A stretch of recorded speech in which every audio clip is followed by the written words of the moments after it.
I don't know if there is a gaming franchise that is as popular and recognizable as the one that I'm going to be talking about in this video, while also having such a dramatic variance in quality across the many games within its franchise.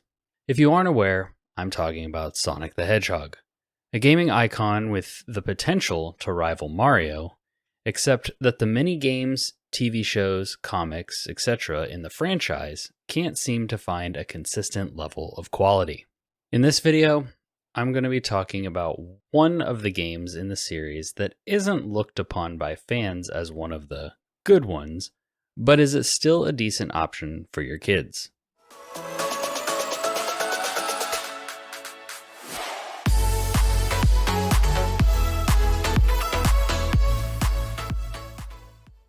So first of all, what is Sonic Forces?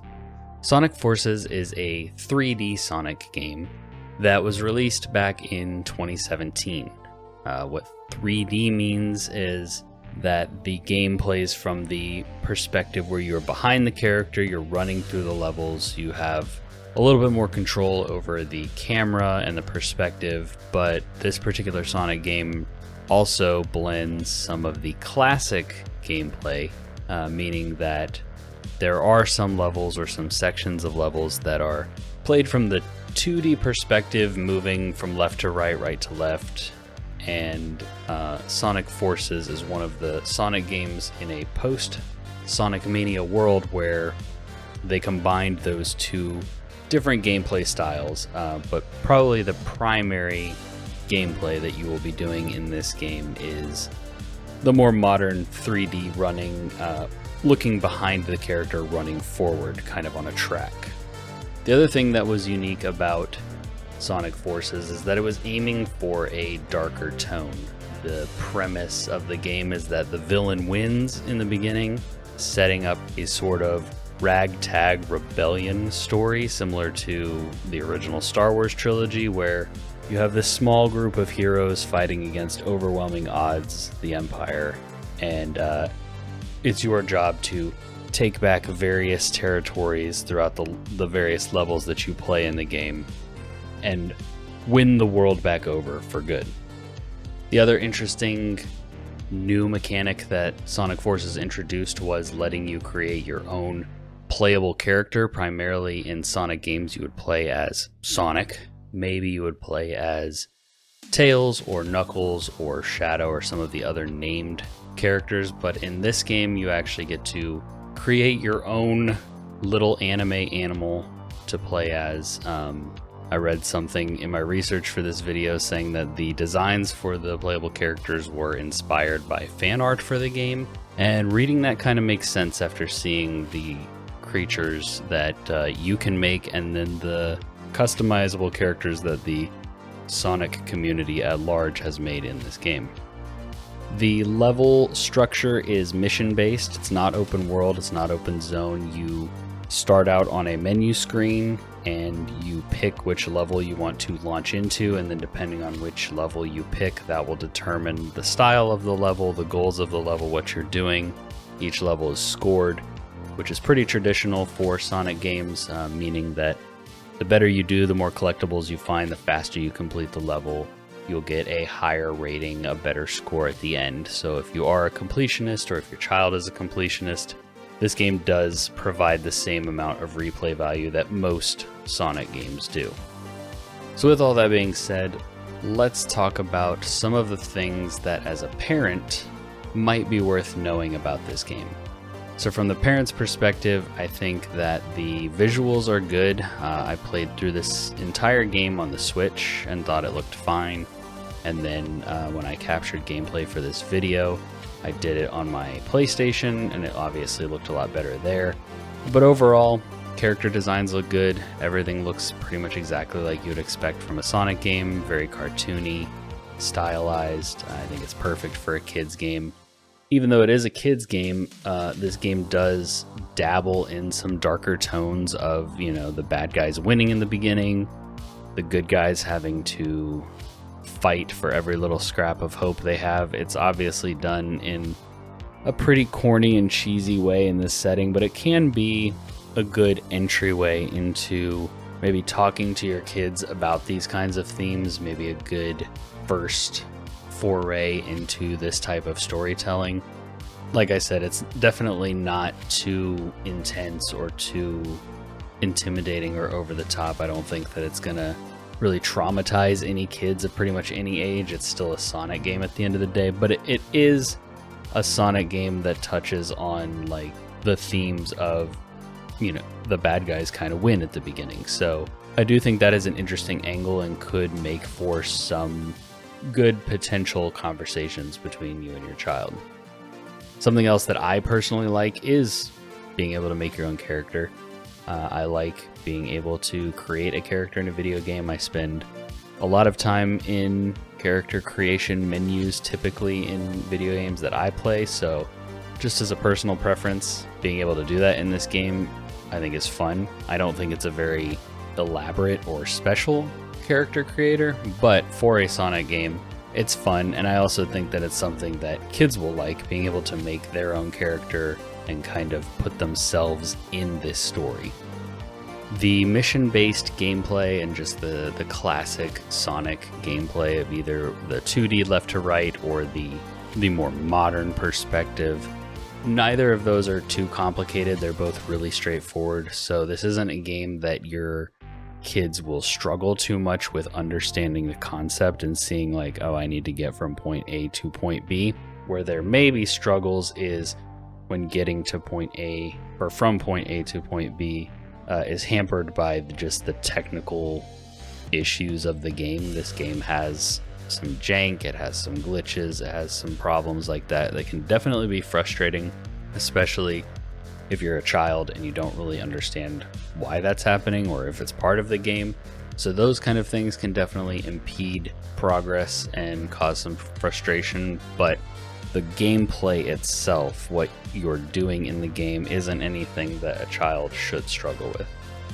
Another nice thing about Sonic Forces is that the characters are all voice acted, so reading is not a requirement to follow the story or follow along with what's going on in the game. If you can pay attention and can hear, you should be able to keep up with it, unlike some other games, you know, like in the Mario franchise or whatnot, where it's all text-based. In this game, everything is voice acted, everything is read out, so kids should not have any problem following along. And one thing I want to draw some attention to is the fact that the music in this game is unironically great.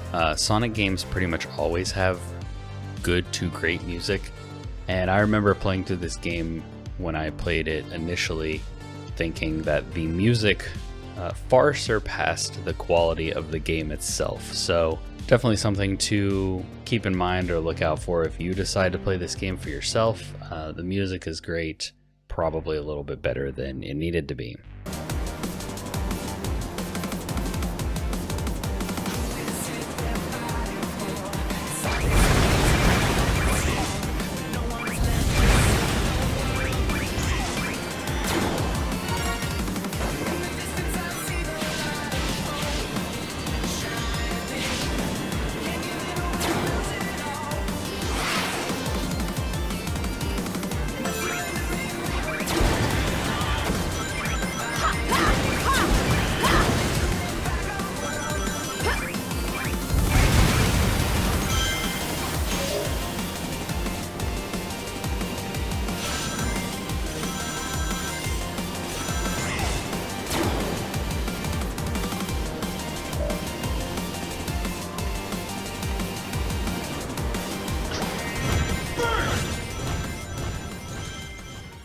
Some of the things to keep in mind that aren't necessarily positive, some of the downsides of this game, it's a pretty short experience. So when we're talking about spending your hard-earned money on a video game, as an adult player, this definitely carries a bit more weight because, you know, you want a little bit more value for what you're paying for. As a kid, like I said earlier, you can replay these missions, you can try to unlock different customizable things for your character, you can try to get better ranks, so there is some replayability, but to complete the story, to get the whole experience, to see every level that the game has on offer, is a little bit on the shorter side.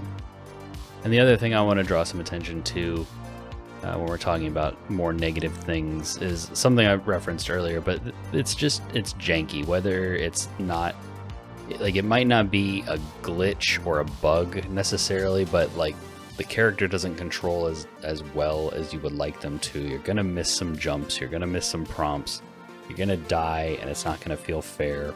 And those kind of things are frustrating. So it's just something to keep in mind, that this is definitely not the most polished video game in the world.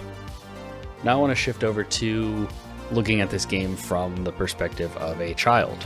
Some of the things that I think kids will like about Sonic Forces is that the gameplay is fast, stays moving, and precision really only matters if you care about score. You can kind of brute force your way through most levels, at least get to the end. So unless you're trying to find all the collectibles, unless you're trying to get the best score possible, you can just get through this game just by sheer determination. So that's perfect for kids. And then as they get a little bit older, if they decide they want to try to like chase some of those tougher achievements, go for it. But to experience everything the game has to offer, just power through. The other thing that I've referenced a couple times already is that you get to make your own character, and I think that goes a long way for kids. They get to design them, make them their favorite color, put the glasses on them, and then insert themselves into this story, into this world, and I think that goes a long way. On the flip side, some of the negatives, like I said earlier, just the glitchy, the squirrely controls. Like I said, you can brute force your way through this game. Sometimes that's your only option. You really just got to kind of power through. The frustration can definitely be real when the game is not responding like you want it to, or when you're overshooting a jump, or the camera perspective is just bad and you are struggling with a little bit of platforming, or whatever the case may be.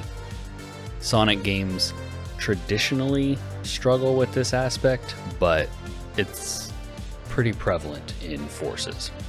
And I also think once kids get a little bit older, a little bit beyond the 5 to 11 range maybe, I mean it varies for each kid obviously, but once they move past this kind of game, it will definitely lose its charm.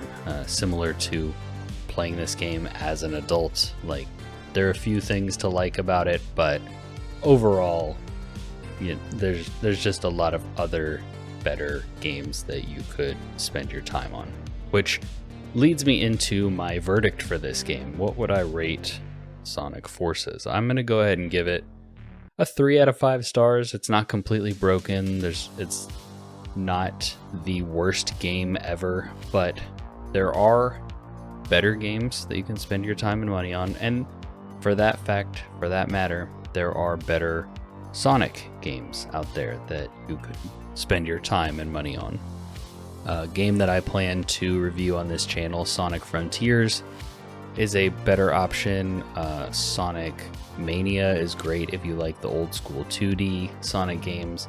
Sonic Generations does the combination of 2D and 3D gameplay styles better than this one. So there are a lot of other better options. I've heard good things about Colors. I haven't played that one yet. So, like I said, Sonic is kind of a mixed bag, and you really need to do your research before you decide which ones you want to spend time and money on, and hopefully I helped you with that a little bit with this video.